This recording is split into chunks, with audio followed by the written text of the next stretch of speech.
I think most of the problems and struggles that we face in the modern world are caused by us going against our nature, against how life is supposed Hmm. to be, how life is supposed to be lived. And you can observe that when you read ancient Hmm. philosophies and what Buddhism is talking about, how in general about death and how we need to connect with ourselves and we need to be in the moment. And modern life kind of go against that because of Hmm. all the different distractions and the luxuries and the comfort that we're in. I think that for the most part, it's not that we tend to go against our nature because now it kind of depends on what we mean by nature Mhm. here. But if you're gonna go by, if you're gonna define human nature as how our ancestors lived Mhm. and how life used to be like thousands of years ago and how through evolution we became who we are, Yeah, that's kind of my point. okay, then we kind of tend to go against our nature in a way that the funny thing about it is, before we go into details, is that we tend to go against our nature because we as human beings made it easy to go against our nature. And I usually take it like as a simple, the most simple example that exists is how our ancestors used to live, Yeah, and how even in today's society there's still tribes that yeah, live in certain areas sure. that still live like it was, I don't know, few hundred years Mhm. ago or 1,000 years Yeah, ago. And then you've got the modern society or the more modernized cities and countries where we have access to a lot of things, yeah, which makes it easier for us to go against our nature. exactly. I think the cause is modern life and Hmm. the way we live now, because it's obvious how different it is than it used to be back then. Hmm. And I'm not saying that in every way we go against our nature, or that going against our nature is Hmm. all the time bad, because there are certain things where you kind of need to go a little bit against your nature so that Hmm. you can thrive in this modern life. Like, for example, being more logical than Hmm. emotional, and certain things. But there are five different points where I think they summarize this idea and prove that because of our modern life, because of all these different technologies and the Hmm. way we live now and how different it is, we struggle a lot in life compared to people in the past. So, the first point I want to mention here is the fact that we kind of reject the Hmm. impermanence of life. We reject death. And you can see this in modern life, how death is just not around you anymore. Hmm. Like, if somebody is going to die, they bring him to the hospital and you Hmm. don't see it in front of your eyes. You Hmm. only see it in movies and TV shows, and you think it is this abstract idea or something that is just Hmm. not gonna happen to you or the people around you. And even when somebody dies, you kind of feel the impermanence Hmm. of life, but 1 month, 2 months Hmm. later, you kind of start to forget it again because you start being distracted by the comfort, by the luxuries, and that no harm is going to come to you or the people around you. We forget that death is a normal part of life. It is nature, and it is how life is supposed to be. And I feel like this caused a lot of struggle in our brain and anxiety in a way. I think there's a lot of different factors here.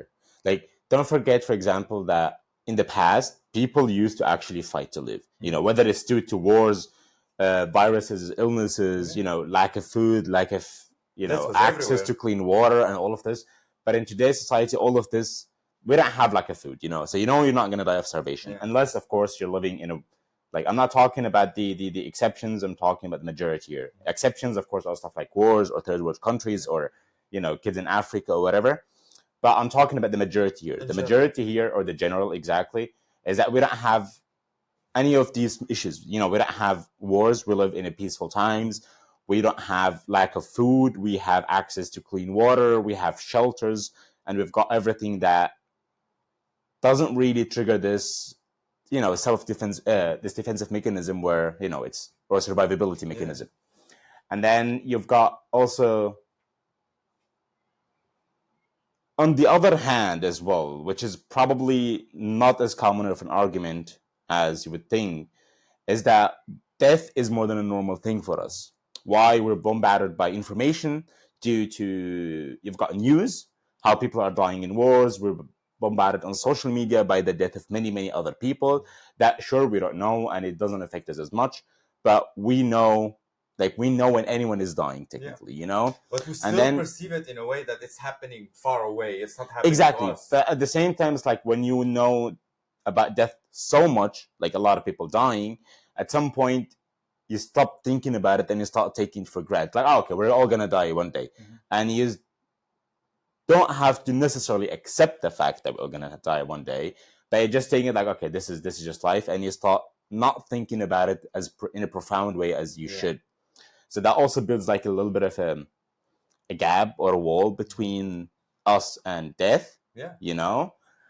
And then, of course, you can also add what you were talking about, which is, you know, the comfort of life. It's not just the comfort; it's just that we live in the times where stress and rushing is a must.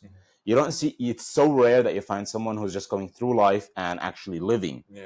You see a lot of people, most of the time, you see people who are, you know, always stressed out, always rushing from the one thing to the next thing, and this and this.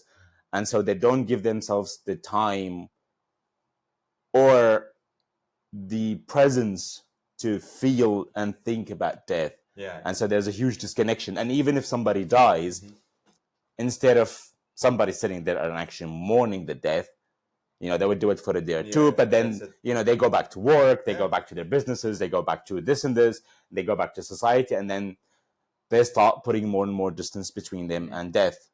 And I feel like you can observe this even in Greek philosophy, where Marcus Aurelius, I think, used to practice something called memento mori, where memento mori means, I forgot, it's like death something, but it's about death, and he would keep repeating this sentence, and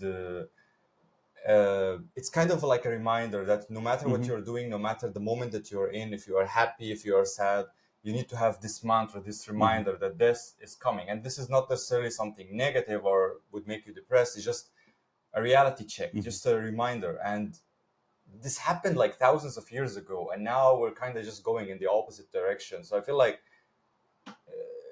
you can kind of the thing, I guess, that people neglect the philosophy that exists in society nowadays. You know, so I'm just making the assumption here, of course, that back when Marcus Aurelius was alive, and his philosophy, or the philosophy that was at the time that being spread, was, you know, related to death and being present.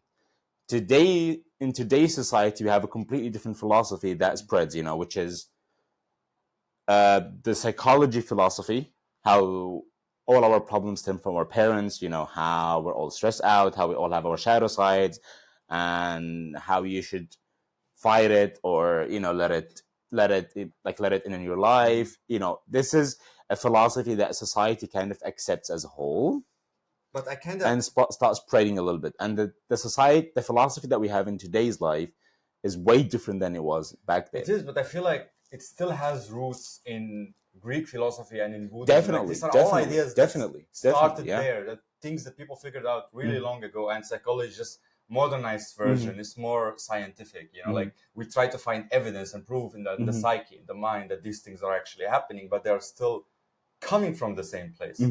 So another point here, which we've already talked about this a lot, where we're kind of obsessed with chasing materialistic things in modern life. Like, this has become our obsession, where you're just looking for the next achievement, you're just looking for the next thing you want to buy, to have this new car, new house. It's like we're just relying on external things to feel fulfilled instead of finding that within. And I think just living in this modern life and how we are influenced by other people, this is the cause of it. These things that people didn't even consider back then. Like, sure, I think people in the past did have some belongings, like some clothes, shelter, just basic things that you need. These are the things that you actually need in life, but everything else is just a consequence of the modern life. But they are not really things that you need. I kind of disagree here, because on the one hand, you can't forget that in the past, a lot of the wars that happened and a lot of the people that died were due to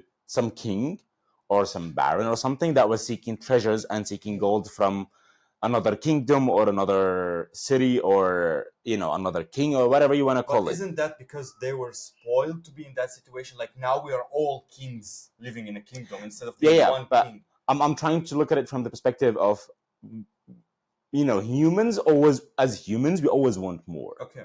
And the more, of course, is influenced by the time. Mm. Like what is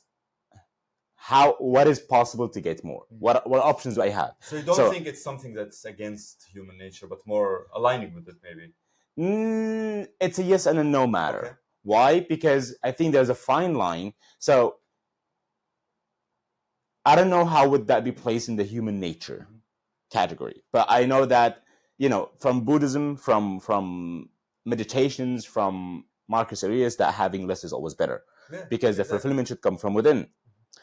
But we don't really know if that's, at least I don't really know if that's a human nature or not, because I know at the same time that this is true, that fulfillment should come from within, but on the other side of it as well, in history, since the existence of man, we always want to have more. There was always fights to have more. You would fight to have more food. You would kill another human being to have food back in the days. Like I'm talking before. But this is what I mean. Before laws and everything. These are needs. That's why we were seeking it. But now because our basic needs are so easily met, we're just looking for other things that we didn't even consider in the past.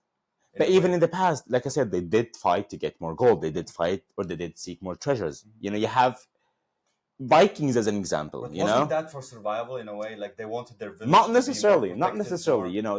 That's not really survival, because if your village is well off, you have enough food, you have enough fields, and you're starting wars because you want to make it better, that's not really survival, because you already have enough. You're trying to get even, just like when you have a car that gets you from point A to point B, it's the same when you have a field that's feeding everyone. But then you want the field to be bigger, so you want more earth, more space. It's just like, okay, I want a better car, a bigger car, so I have more space. It's the same concept. It's a chase I feel like the chase of more itself is aligned with human nature. It is exactly. That's why I said there's a fine line. More nuance. There's a fine line between, are you chasing more because you truly want to get more and achieve more, or are you seeking more so you can have more validation, so you can have higher status? This is a good point, because I feel like the latter is cause of modern living. Exactly. Okay. Because in today's society, it's easier to get everything, and your status is kind of linked to your possessions, to how much you have, how much you're able to buy. Exactly. It's like when you talk about success to anyone, the first thought, or the first second of a thought before they become aware of it, they relate success to possessions, to what you have and what you don't have. So that's, I guess, like, this is how I would define it. That, again, when you're going for more for the sake of possessions and stature, so you're, I have a Porsche, I've got a Bugatti, and someone else will, it's this like the difference between someone wanting to be rich for the sake of being rich, or just to have security and options. Exactly. The first one is more about, the status. Exactly. And then the second one is like, okay, this is a human nature. This is a part of human nature, that we always want to progress. We always want to be better. We always want to have more. But the fine line is whether you're doing it, again, for the sake of approval, or if you're doing it for the sake of, like, this is who I am. I always want more. I always want to get better. I always want to, more authentic, I guess. More, not just this, but like, it's just like following your need to always be more, be better, to achieve things. Exactly. And that kind of makes sense. Yeah. I like I like to see how they are two different things at the same time. Like, it's all about your intentions, I guess. Why you are seeking these materialistic things. What is your goal there?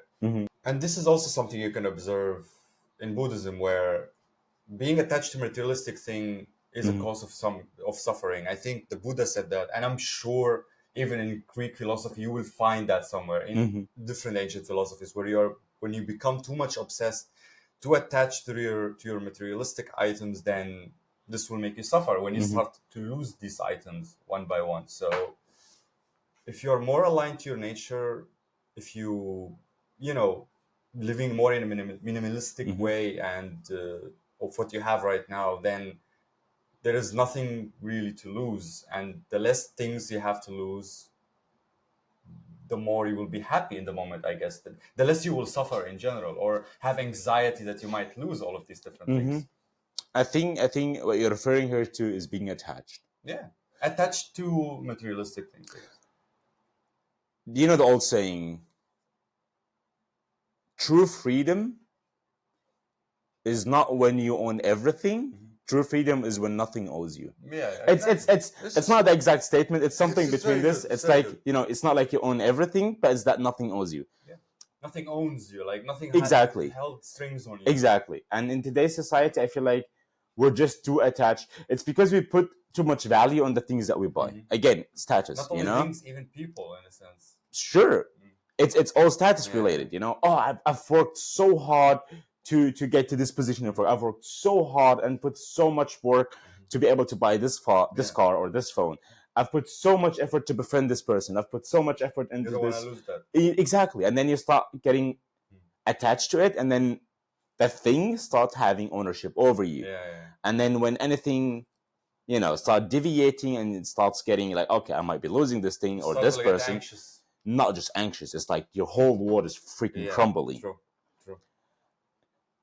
It is kind of a little bit of human nature. I don't know if it's a human nature, but I think it's easy for human beings to get attached to things, you know, and to other human beings as well. Like it's easy to get attached as a human being. Yeah. It is part of who we are. Especially now, because it's so easy to possess things as well. You don't have to go to a village and start a war or start. Exactly. Now you can okay, I've got to work for 2 months, save this much money, and then I will be able to get whatever I want. Yeah, you get things. You just need to click somewhere, and you get the thing delivered to your home. So. At the same time, like in that matter, sometimes I question, or I wonder, like if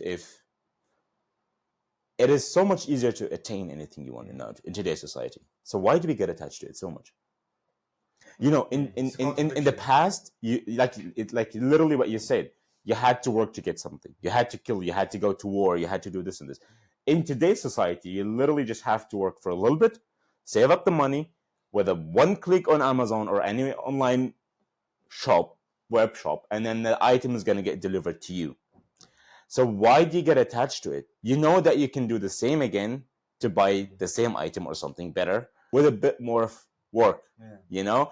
But yet we still get attached to it or to the items. I'm specifically talking about items and stuff right now. We still get attached to them so much, and we are always afraid of losing them. I feel like because we place so much value on it in the beginning, but then we kind of take them for granted that they become like part of us, and if we lose it, it's like if you lose your phone, it's like you lost an arm or something. Not really taking them for granted, but more like we put so much value on them. Just too much attachment, I guess. Just like I think it's like we put too much value on them, and then we get complacent with what we buy. We're more entitled right now. Exactly, and we don't want to put in the amount of work again to get something else. Yeah. You're like, oh, I finally got this phone, and then they get too attached to it. It's not really too much work. Exactly. You know, like sometimes I wonder when people, but yeah, I don't know how to answer that one, but maybe I think there's many different factors at hand, but that could be a discussion for another episode. Yeah. So the other point here is the fact that we suppress emotions and avoid vulnerability. So obviously, if you look in modern society, especially when we talk about men, that you're supposed to suck it up, you're supposed to hold it in, don't show your emotions, remain strong, stay logical, all of these things that are not really aligning with how you're supposed to be as a human, whether you're a man or a woman. Because you have to show your emotion in one way or another. You have to express your needs, and I feel like now that has become harder because we have fewer people that we really trust, that we can connect with, and we're more afraid of people judging us and perceiving us as weak because we perceive vulnerability as weak in so many ways, and it's a big issue. That's like, that alone is a big topic, because on the one hand, it's easier since we have access to the online world, and there's many people there, and you can talk to anyone, and anyone can talk to you. You know, it's easier to get bullied there when you show emotions, when you show vulnerability, and then that usually ends up leading to sort of a defense mechanism that you don't want to show them anymore because you don't want to be put in the same position Sure. again. And then you've got also the fact that we idolize actors or content creators or Social people from influencers politics. and Exactly.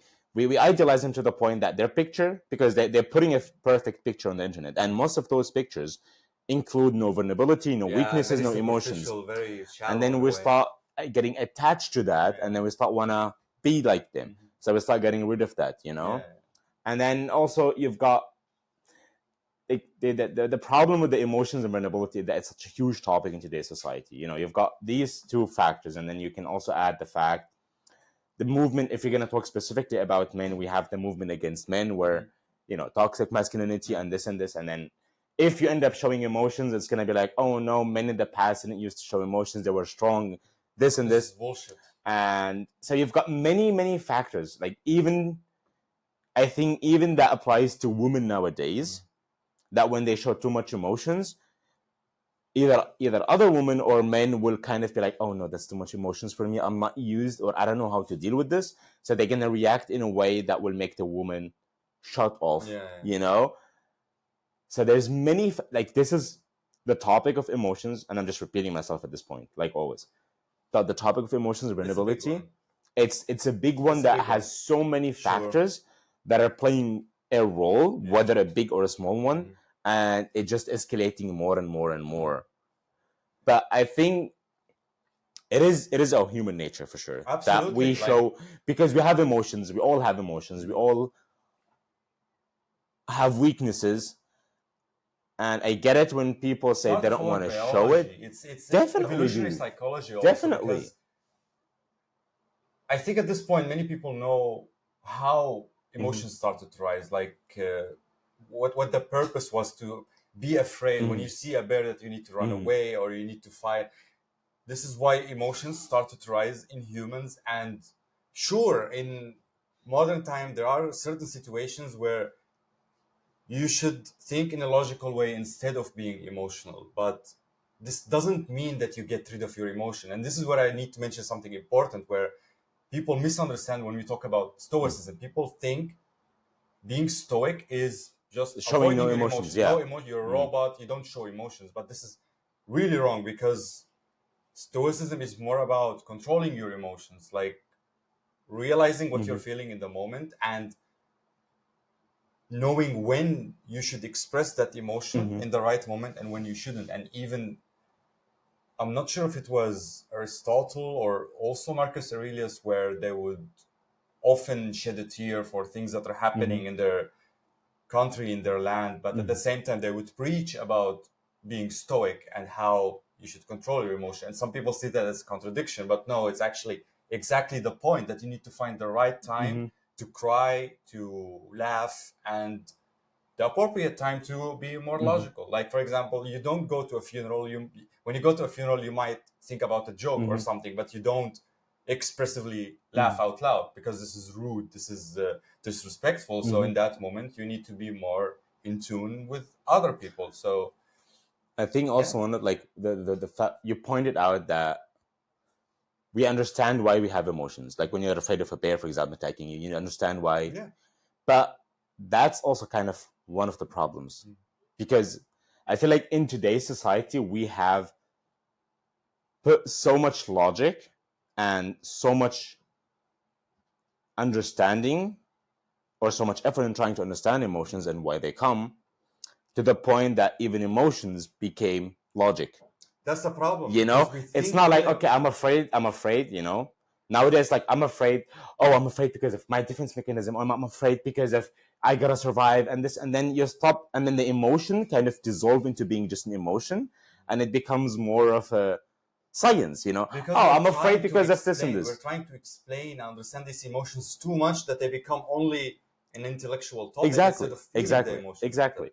And this causes a lot of issues in our daily Like life. even when you talk about emotional topics with a lot of people, you notice that instead of them feeling the emotions, they're trying to, you know, dissect it in a way to understand why that emotion is happening. Yeah. It's not a bad thing. Not a bad thing, but in excess, it just becomes something that's Exactly. also standing in the way. Just of be feeling your careful emotions. not to make the emotions into a logical or science Intellectual topic. Yeah.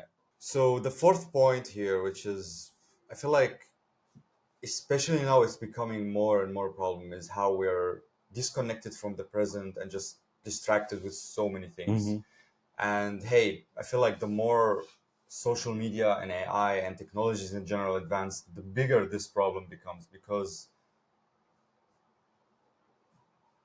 like, honestly, even now when we're making these podcast episodes, about maybe in the past people would go for hours and hours online to look for different websites where they would make some research, or maybe go outside and observe something that would give them some ideas.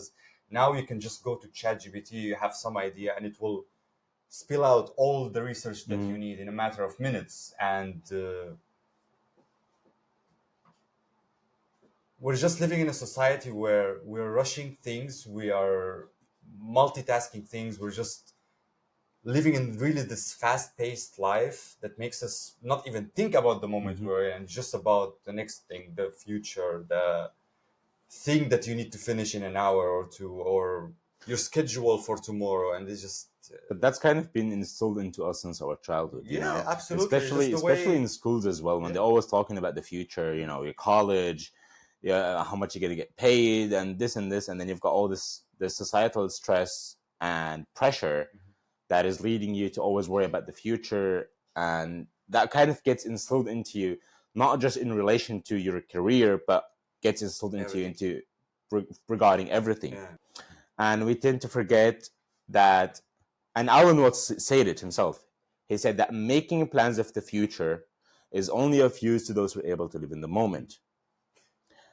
And when you think about that, like, it's so fucking true. Since I've been a child, like since my entire life, technically, I've always thought about the next thing, until I heard Alan Watts talk about this, and I realized that, okay, I can make plans for the future, but if I'm not able to put these plans in the moment and be present while I'm doing them, then nothing's gonna fucking That's work. why I also say the big picture is not enough. It's good to have a big picture about something and thinking about that end goal, but only doing that won't get you nowhere. And hey, we didn't even evolve to do that, because we kind of evolved to focus on one thing, on a single task, because things needed more time to do. If you're trying to build a house, if you're trying to hunt a deer, if you're trying to take trees down, whatever the task that you're doing, it needed a long time to do. So we were living in a more slow-paced life, and now we think that the more we rush, the better. And this is something I am fault of as well, that I tend to forget that it's better to slow down, whether you're eating or when you go to the toilet, that you shouldn't take your phone with you or do this.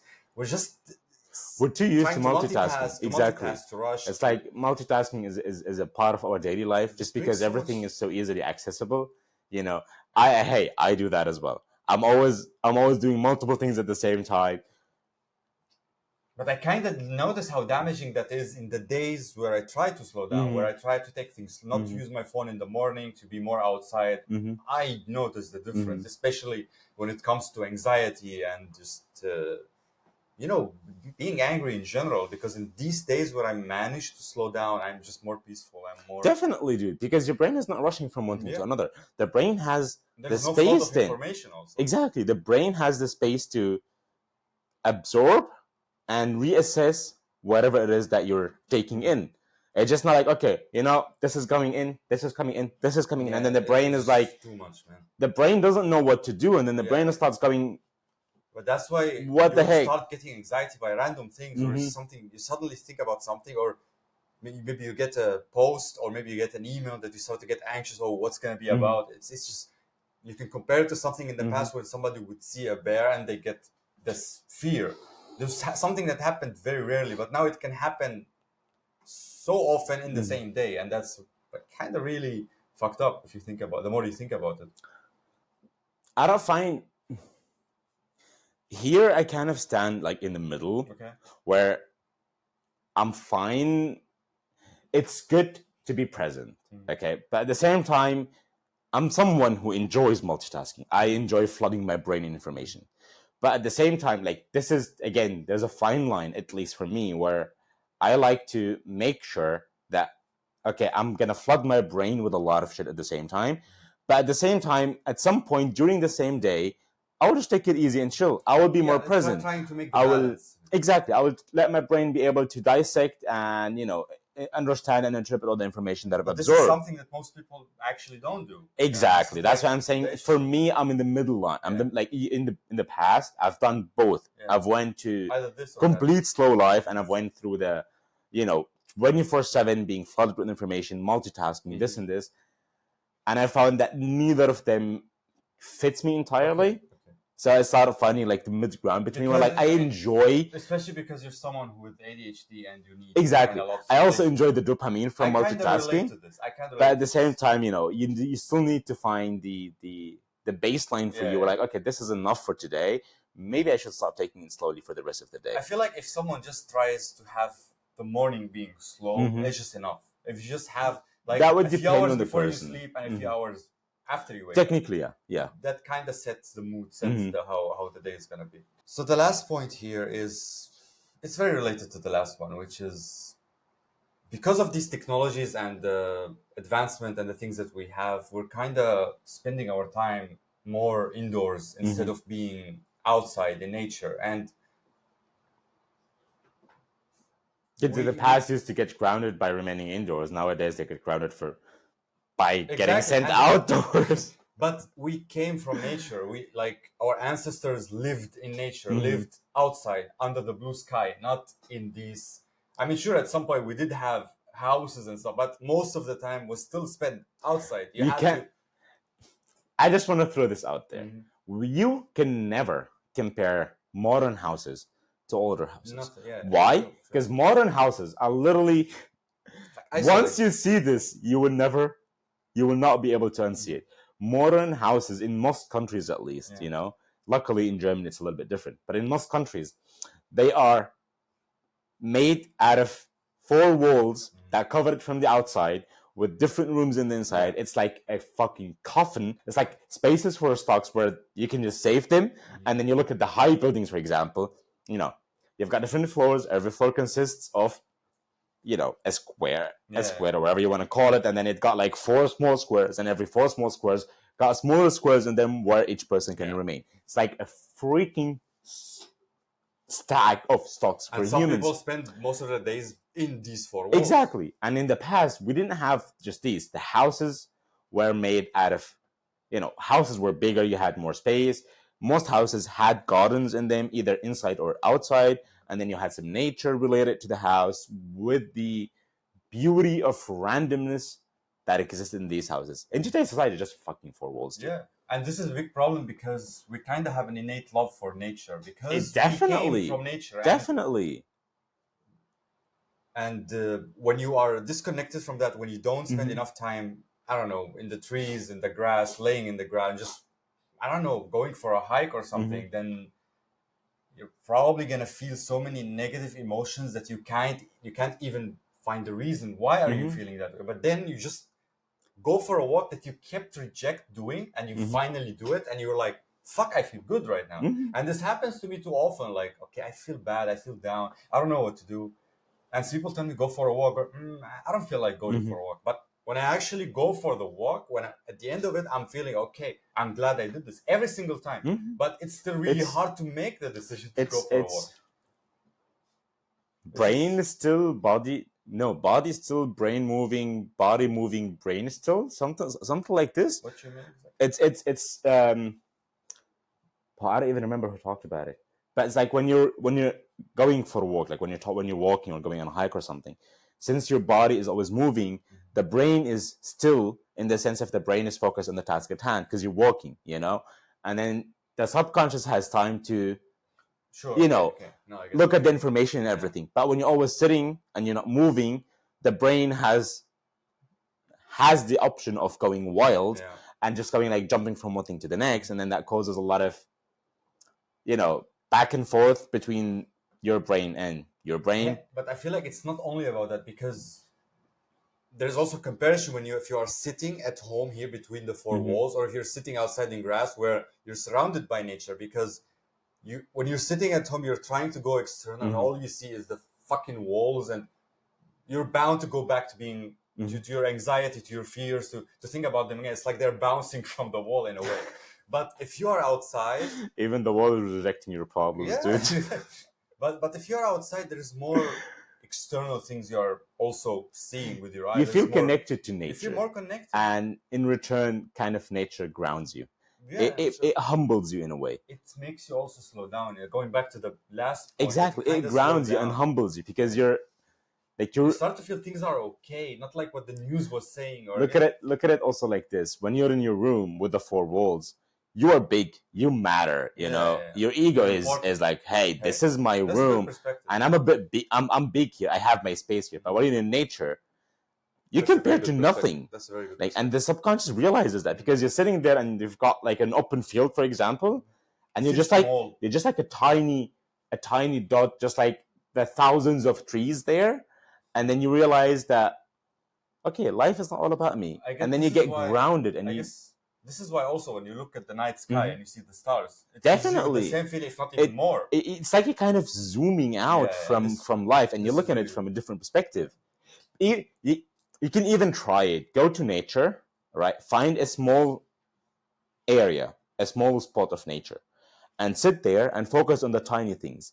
And then you're going to realize how big you are. Instead of zooming out, you're going to zoom in. And then you're going to realize that, again, some emotions are going to start popping up just like you when you're in your room, because you're kind of comparing yourself or your importance with your surroundings. Sure.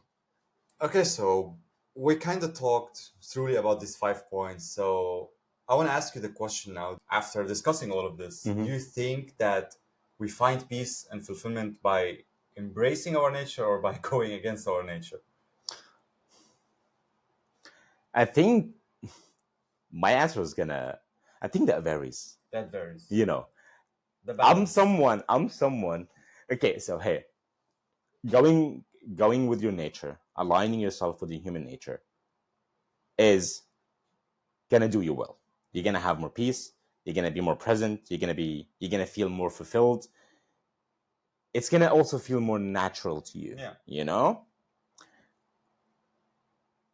But I'm someone who likes to